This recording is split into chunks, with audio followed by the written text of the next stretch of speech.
आपको अपनी ज़िंदगी में जब कभी भी छोटी से छोटी या बड़ी से बड़ी कोई परेशानी आ जाए तो भगवत गीता के ये 30 उपदेश उस वक्त आपको बहुत काम आएंगे। ये पवित्र विचार आपके लिए समझना और उसे अपने जीवन में अनुकरण करना बहुत जरूरी है। और यह 30 उपदेश 30वें से शुरू होकर पहले उपदेश पर समाप्त होंगे, इसलिए वीडियो को आखिर तक पूरा ध्यान देकर सुने ताकि आपके भी जीवन में कल्याण हो सके।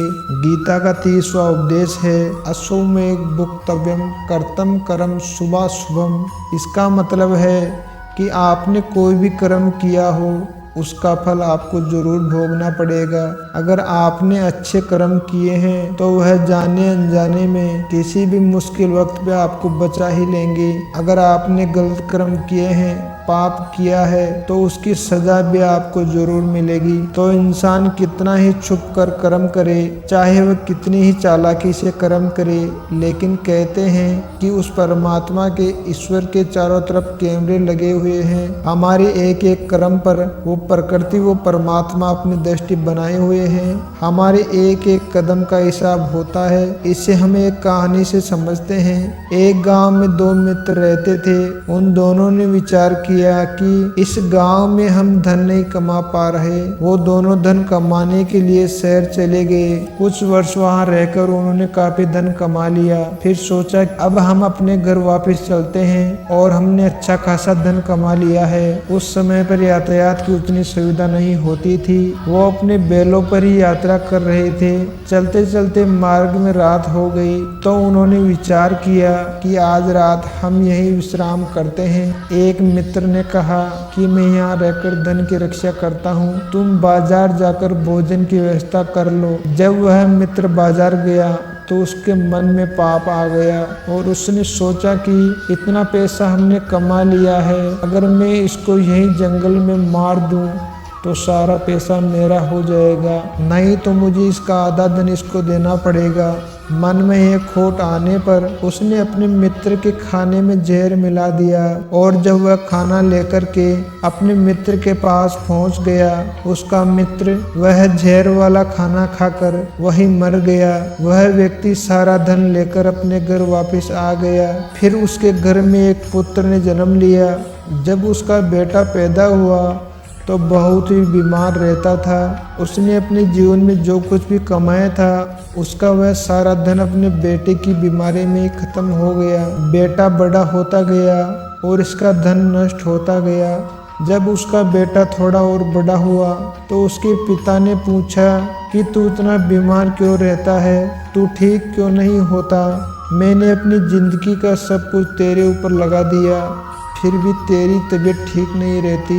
तो उसके बेटे ने बोला कि कौन सा बेटा और कौन सा पिता, मैं तो तेरा वही मित्र हूँ जिसको तूने जंगल में जहर देकर मार दिया था। मैंने अपना वही हिसाब पूरा करने के लिए तेरे पुत्र के रूप में तेरे ही घर में आया हूँ। अब मेरा और तेरा हिसाब बराबर हो गया।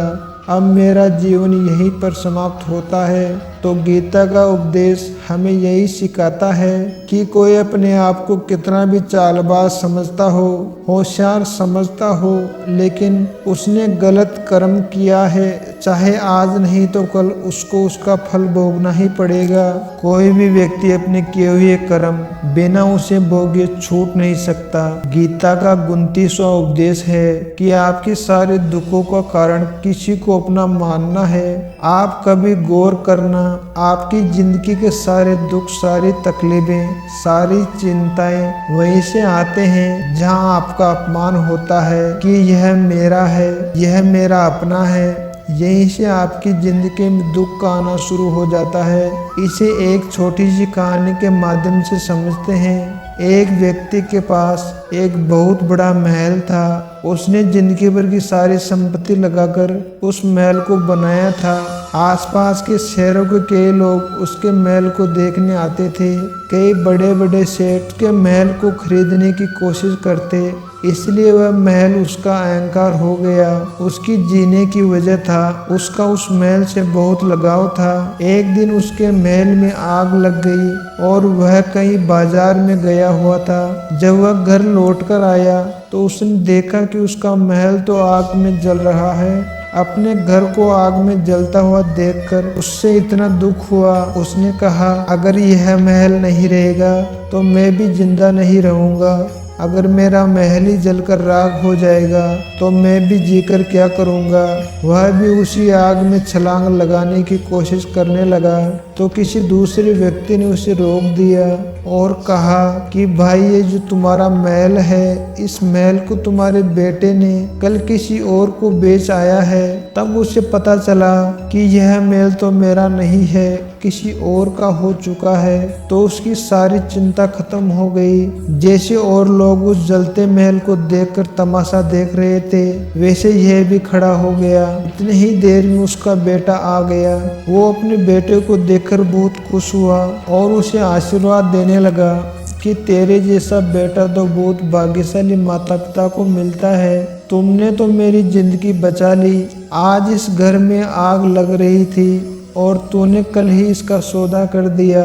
वो अपने पिताजी से कहने लगा कि पिताजी, इस महल के सौदे के लिए बात तो करने गया था पर सौदा पक्का नहीं हुआ। जब उसके पिता ने यह सुना कि इस महल का सौदा अभी तक नहीं हुआ तो वह दोबारा से फूट फूट कर रोने लगा और अपनी छाती पीटने लगा। महल वही है, इंसान वही है, लेकिन जब महल मेरा है तब वह दुख भी देता है, खुशी भी देता है। लेकिन जब वह मेरा नहीं है, उससे मेरा कोई रिश्ता नहीं है, तो सारे दुख खत्म हो जाते हैं। जब किसी जगह किसी इंसान को, किसी रिश्ते को, किसी काम को हम अपना मान लेते हैं, मेरा मान लेते हैं, तो वहीं से सारे दुखों की शुरुआत होती है, वहीं से हर तकलीफ की शुरुआत होती है। तो श्रीमद् भगवत गीता का यह 29वां उपदेश यही कहता है कि आप जैसे ही किसी को अपनी जिंदगी जीने की वजह मान लेते हैं, इसके बिना तो मैं जी नहीं सकता, तो फिर वह चीज, वो इंसान, वो काम आपको बहुत दुख देता है। दोस्तों, इससे पहले कि हम 28वें उपदेश पर जाएं, आपसे विनती है कि अगर आप इस वीडियो से कुछ भी सीख रहे हैं तो इस वीडियो को एक लाइक कीजिए तथा चैनल को सब्सक्राइब कर दीजिए। तो चलिए आगे बढ़ते हैं। गीता का 28वां उपदेश है कि आज में जियो, फल की चिंता करना छोड़ दो। जो भी व्यक्ति अपने बीते हुए कल या अपने आने वाले कल में खोया हुआ रहता है, वो जिंदगी में कभी खुश नहीं रह सकता। आपको जिंदगी में खुशी सिर्फ और सिर्फ तभी मिल सकती है जब आप वर्तमान में जी सके, आज के आनंद को जी सके। बीते हुए कल और आने वाले कल का कोई वास्तविक अस्तित्व नहीं होता, वो सिर्फ आपकी बुद्धि और आपके विचारों में होता है। उसे सिर्फ आप अपने मन के अंदर और बुद्धि के अंदर जीते हैं, लेकिन जिससे आप वास्तविकता में जीते हैं वो आपका आज होता है, वह आपका चल रहा पल होता है। अगर आप अपने मन और बुद्धि को अपने भूतकाल और भविष्य काल में अटका कर रखेंगे तो याद रखना, आप कभी खुश नहीं रह पाओगे। और अगर जिंदगी में खुश रहना चाहते हो तो आज में और इसी पल में जीना सीखो। गीता का 27वां उपदेश है कि जो आपके साथ अधर्म करे, पाप करे, गलत करे, उसे दंड जरूर देना चाहिए। अगर आप उससे सहते हैं तो वह आपके साथ गलत करता रहेगा। अगर आप सहते हैं तो उसके पाप में आप भी भागीदार हो जाएंगे। अर्जुन श्री कृष्ण से कहने लगे कि जिनसे मैं युद्ध करने जा रहा हूँ, यह सभी मेरे भाई हैं, ये मेरे गुरुजन हैं। मैं इनके सामने कैसे हथियार उठाऊं, इन्हें कैसे मारूं? तो भगवान श्री कृष्ण ने अर्जुन से कहा कि जिन्हें तुम अपना मानते हो वो सभी अधर्मी हैं, वो पाप के पक्ष में खड़े हैं और तुम इनका वध नहीं करोगे, युद्ध नहीं करोगे। समाज में और भी पाप बढ़ जाएंगे, क्योंकि जब कोई ऐसे पापियों को नहीं रोकता तो यह और भी ज्यादा पाप करते हैं। ऐसे ही जब आपके साथ गलत करता है, आपको चोट पहुंचाता है, दुख पहुंचाता है और वही आप चुपचाप रहते हो, तो उससे सामने वाले का मनोबल बढ़ जाता है और वह आपको कमज़ोर समझने लग जाता है और आपके साथ गलत करने का वो अपना हक समझने लगता है। लेकिन जब आप उसके गलत व्यवहार को उसके अधर्म को रोक लेते हैं, उसका विरोध करते हैं, तब वह अपनी सीमा में रहना सीख जाता है। और यही कलयुग है। अगर इस जमाने में आपको खुश रहना है तो आपको अपनी रक्षा खुद ही करनी होगी। कोई आपके साथ गलत करे तो उसे कभी नहीं सहना चाहिए, बल्कि उसका सामना करना चाहिए। गीता का 26वां उपदेश है कि किसी से भी हद से ज्यादा मोह कभी नहीं करना चाहिए। जिससे भी आप सबसे ज्यादा मोह करोगे, देखना वो आपको उससे ही रुलाएगा। मोह की वजह से ही आप किसी के पीछे मरते रहते हैं। मोह की वजह से ही आपको कई बार अपमान भी सहना पड़ता है, और कई लोगों को मोह वजह से ही अपना अपमान दिखता भी नहीं है कि सामने वाला मेरी इज्जत तक नहीं कर रहा और मैं इसके पीछे मरा जा रहा हूँ। वो आपकी आंखों पे ऐसी पट्टी लगा देता है कि आपको सच और झूठा दिखाई नहीं देता। आपको किसी भी इंसान का चेहरा दिखाई नहीं देता।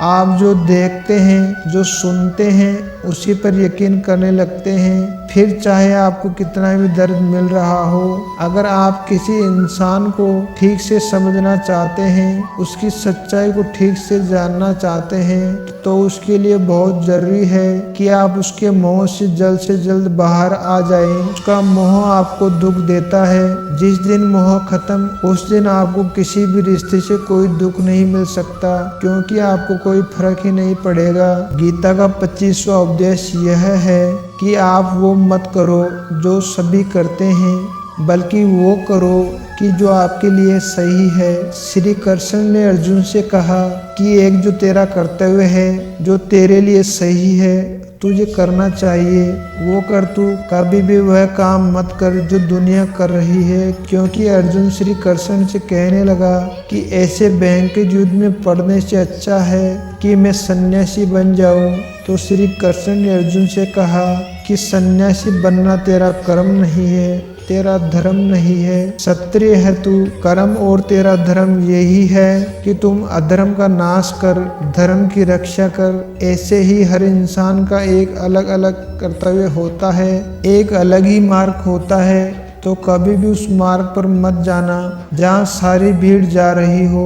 कभी भी वो काम मत करना जो दुनिया करती है कि आज यह ट्रेंड हो गया है, फैशन हो गया है, सब करते हैं इसलिए हम भी कर रहे हैं। सारी भीड़ यही काम कर रही है इसलिए हम भी कर रहे हैं।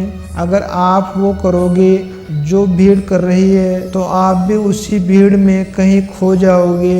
लेकिन वही आप वो करोगे जो आपके लिए सही है, जो आपकी प्रतिभा है, तो दुनिया की सारी भीड़ में भी आप सबसे अलग नजर आओगे। गीता का 24वां उपदेश है कि जिंदगी में धोखा अपने ही देते हैं, क्योंकि उनको आपकी कमजोरी का पता होता है। बाहर वाला आपको धोखा नहीं दे सकता, क्योंकि उसको आपके बारे में पता ही नहीं है कि आपको चोट कहाँ पहुँचानी है।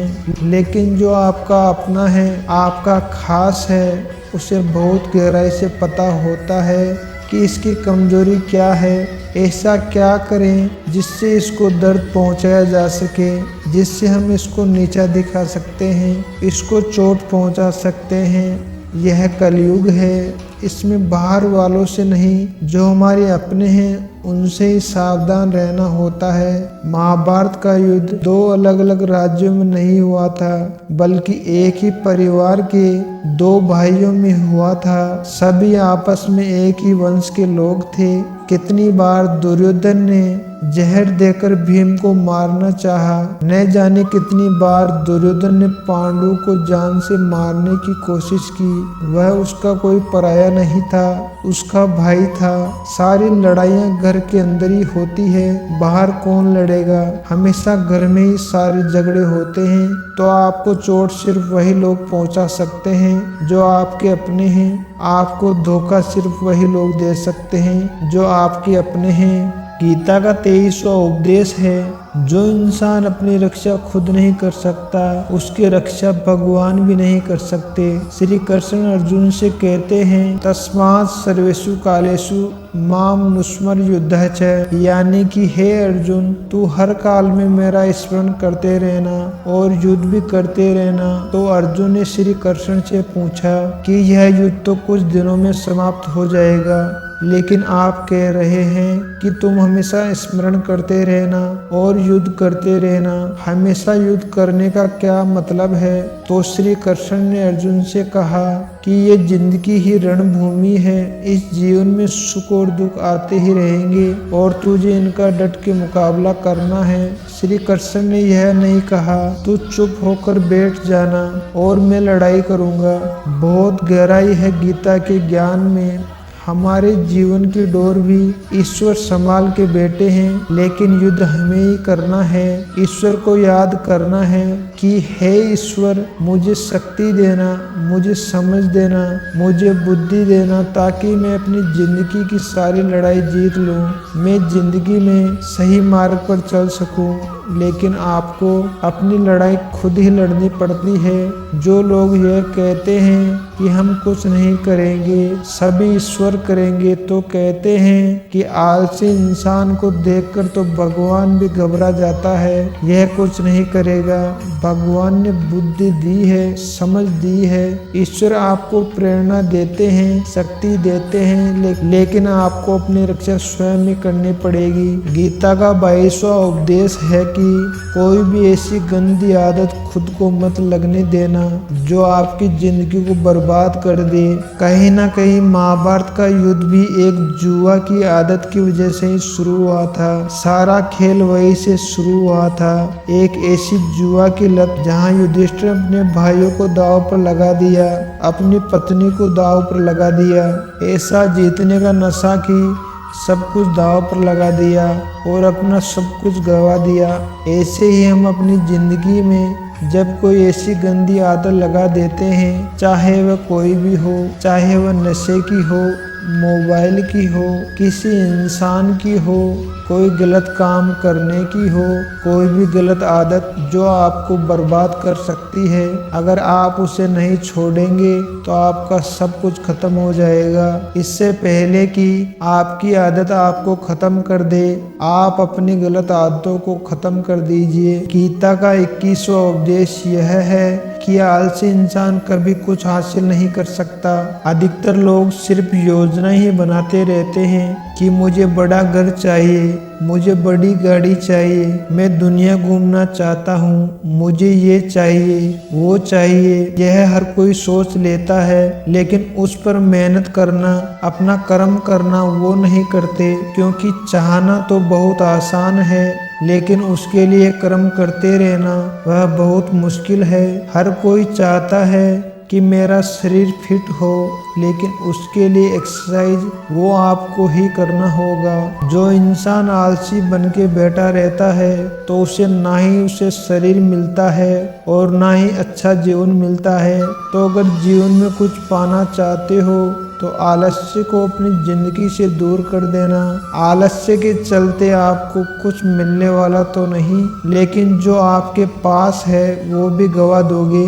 गीता का 20वां उपदेश यह है कि जिंदगी में अगर खुशी चाहते हो तो मन की गुलामी को त्याग दो। कई लोग कहते हैं कि हम करना तो बहुत चाहते हैं, लेकिन कुछ कर ही नहीं पाते। पता भी सब कुछ है कि क्या करने से हमारी जिंदगी बेहतर हो सकती है, क्या चीज है जो हमको नुकसान पहुंचा रही है, लेकिन फिर भी कुछ नहीं कर पाते।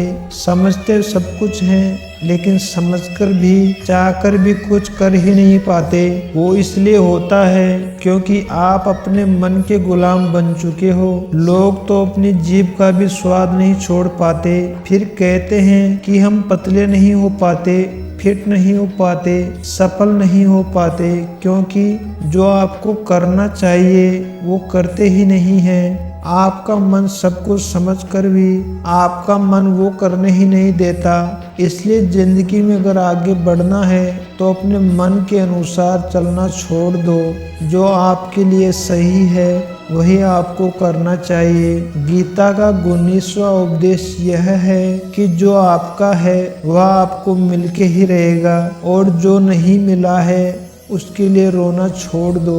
आप जिसके लिए जितना रोओगे वह चीज आपसे उतनी ही दूर चली जाएगी, और जो चीज आपकी सच में है वो कहीं नहीं जा सकती, वो कहीं ना कहीं से आपके पास जरूर पहुंच जाएगी। इसीलिए जो आपको जिंदगी में हासिल नहीं हुआ है उसका पछतावा करना, उसके लिए रोना आपको बिल्कुल बंद कर देना चाहिए। गीता का 18वां उपदेश कहता है कि आप संसार में जितना प्रेम लगाओगे उतने ही आपके जीवन में दुख और पीड़ा का अनुभव करोगे। गीता का 17वां उपदेश कहता है कि जिस इंसान को बात बात पर क्रोध आता है, सुख और शांति उसके जीवन में कभी नहीं आ सकते, क्योंकि जो इंसान बहुत ज्यादा क्रोधी होता है उसके सारे मित्र उसे छोड़कर चले जाते हैं। वो अपने मन में भी दर्द में ही जीता रहता है, तकलीफों में जीता है। ज्यादा गुस्सा करके या ज्यादा क्रोध करके जो आपके पास है आप उसे भी खो दोगे, और ऐसे इंसान को शांति कभी नहीं मिलने वाली। इसीलिए अपनी जिंदगी में शांति अगर चाहते हो तो बात बात पर गुस्सा करना छोड़ देना चाहिए। गीता का 16वां उपदेश कहता है कि चाहे आप किसी की मदद करें या नहीं करें, लेकिन जानबूझकर कभी किसी का दिल नहीं दुखाना चाहिए, क्योंकि जब आपकी वजह से किसी का दिल दुखता है तो याद रखना आपको भी वही दर्द एक दिन जरूर मिलेगा। लेकिन आप किसी का दिल दुखाते हैं तो आपको भले ही पता ना चलता हो, लेकिन जब कोई भी आपका दिल दुखाता है तब आपको समझ में आ जाता है कि दिल पर चोट लगने की वजह से कितना दर्द होता है। इसलिए चाहे आप किसी की मदद करो या ना करो, लेकिन किसी का दिल कभी नहीं दुखाना चाहिए। गीता का 15वां उपदेश यह है कि जो मुश्किल वक्त में, जो दुख के समय में आपका साथ दे वही आपका अपना है। बाकी सब अपनेपन का नाटक करने वाले बहुत लोग होते हैं, बड़ी बड़ी बातें करने वाले बहुत लोग होते हैं कि हम आपसे बेहद प्रेम करते हैं। कोई भी दुख हो, कोई भी तकलीफ हो, हमें याद कर लेना। लोग दुख उठाने की बात करते हैं, लोग आने जाने की बात करते हैं, हाथ मिलाना तो ठीक से नहीं जानते और दिल मिलाने की बात करते हैं। जब सच में आपकी जिंदगी में तकलीफ आएगी तब आपको समझ में आ जाएगा कि आपका साथ देने के लिए कौन कौन खड़ा है और कौन कौन भाग गया, क्योंकि उस समय पे सारे लोग भाग जाते हैं, क्योंकि लोगों को यह पता होता है कि यह व्यक्ति हमारे पास आया तो हमसे मदद ही मांगेगा और वह हमें कुछ दे नहीं पाएगा। लोग आपसे तभी रिश्ता रखते हैं जब आप उन्हें कुछ दे सकते हैं और आपसे उन्हें कुछ फायदा होता है। लेकिन जब लोगों को यह पता चल जाता है, यह समझ में आ जाता है कि उनको आपसे कोई फायदा नहीं होने वाला, बल्कि उनको तो आपकी मदद करनी पड़ेगी, तो आपको दूर से ही देकर भाग जाते हैं। इसीलिए जो आपके मुश्किल वक्त में आपके साथ खड़ा हो, सिर्फ वही आपका अपना होता है। बाकी इस दुनिया में सब पराये होते हैं, क्योंकि सिर्फ अपना अपना कह देने से कोई अपना नहीं हो जाता। गीता का 14वां उपदेश है कि जो भी होता है अच्छे के लिए होता है, और जो हो रहा है वह भी अच्छे के लिए हो रहा है, और जो आने वाले भविष्य में होगा वो भी अच्छे के लिए होगा।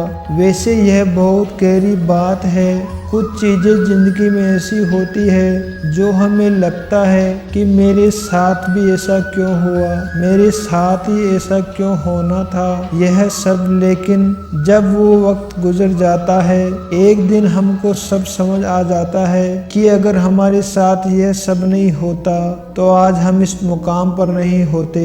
अगर मेरे साथ यह सब नहीं होता तो शायद हमारी जिंदगी बर्बाद हो सकती थी। इसीलिए अगर हमें यह समझ में आ जाए कि जिंदगी में जो कुछ भी हो रहा है वो सब कुछ अच्छे के लिए हो रहा है, तो जीवन में हमेशा खुश रहेंगे। गीता का 13वां उपदेश है कि हर काम को समझदारी से करना ही योग होता है। योगा कर्म सुख कौशलम। कई लोग काम तो करते हैं लेकिन उन्हें हासिल कुछ नहीं होता। बहुत लोग कहते हैं कि हम तो मेहनत बहुत करते हैं तब भी जिंदगी में सफलता हासिल नहीं हो रही, लेकिन सच्चाई यह है कि बहुत कुछ करने से, बहुत मेहनत करने से आपको सफलता नहीं मिलेगी, लेकिन सही तरीके से, सही समझ के साथ काम करने से आपको जिंदगी में सफलता अवश्य मिलेगी। गीता का 12वां उपदेश है कि कभी भी किसी भी चीज की अति नहीं करनी चाहिए। कोई भी चीज हद से ज्यादा नहीं करनी चाहिए। किसी से प्रेम भी हद से ज्यादा मत करना, किसी से नफरत भी हद से ज्यादा मत करना। हद से ज्यादा मीठा भी खराब हो जाता है, हद से ज्यादा कड़वा भी खराब हो जाता है। हद से ज्यादा आराम भी आपको बीमार कर सकता है, हद से ज्यादा खाना भी आपको बीमार कर देगा। हद से ज्यादा भूखा रहना भी आपको नुकसान ही पहुंचाएगा, और हद से ज्यादा जागना भी आपको बहुत नुकसान पहुंचाएगा। इसलिए जीवन को संतुलन के साथ जीना चाहिए। जैसे आप संतुलन को खो देते हैं वैसे ही आपके जीवन में कोई ना कोई छोटी या बड़ी दुर्घटना हो जाती है। गीता का 11वां उपदेश है कि जिसे आप सबसे ज्यादा महत्व दोगे वो कभी आपको महत्व नहीं देंगे। आपने कभी गौर किया है कि आपका अपमान कौन लोग करते हैं कि आप जिसे सबसे ज्यादा, हद से ज्यादा महत्व देते हैं। दूसरों की इज्जत करना अच्छी बात है, पर दूसरों की अगर बहुत ज्यादा इज्जत करोगे उनकी नज़र में आपकी इज्जत खत्म हो जाती है। इसीलिए किसी को भी कभी भी अपना सब कुछ नहीं बनाना चाहिए कि तू ही मेरा सब कुछ है। जैसे ही आप किसी को अपना सब कुछ बना लेते हैं तो आप उसके लिए कुछ भी नहीं रह जाते। इसीलिए लोगों को इज्जत उतनी ही देनी चाहिए जितने वह हजम कर सके। हद से ज़्यादा इज्जत देना आपकी बेइज्जती करवा सकता है। गीता का 10वां उपदेश है जिसके साथ सत्य और ईश्वर की शक्ति है, चाहे सारी दुनिया उसके खिलाफ ही क्यों ना हो जाए, लेकिन अंत में जीत उसी की होती है। श्रीमद् भगवत गीता में कुल 700 श्लोक हैं और 18 अध्याय हैं। गीता का आखिरी श्लोक है यत्र योगेश्वर कृष्णो यत्र पार्थो धनुर्धरा तत्र श्री विरजयो भूति विद्वानी नीतिर्मर्म। धृतराष्ट्र बार बार संजय से पूछता था कि बताओ युद्ध में कौन जीत रहा है, कौन हार रहा है, क्योंकि उसे विश्वास था कि भीष्म पिता मेरे पक्ष में हैं, गुरु द्रोणाचार्य मेरे पक्ष में हैं और यहाँ तक कि कर्ण भी मेरे पक्ष में है, तो भला हमें कौन हरा सकता है। लेकिन संजय ने धृतराष्ट्र को कहा कि जहाँ ईश्वर है वही कर सकते हैं, चाहे आपके पास कितनी भी शक्ति क्यों ना हो, लेकिन सत्य और ईश्वर जिसके लिए खड़े हो जाए उसे दुनिया की कोई भी ताकत हरा नहीं सकती।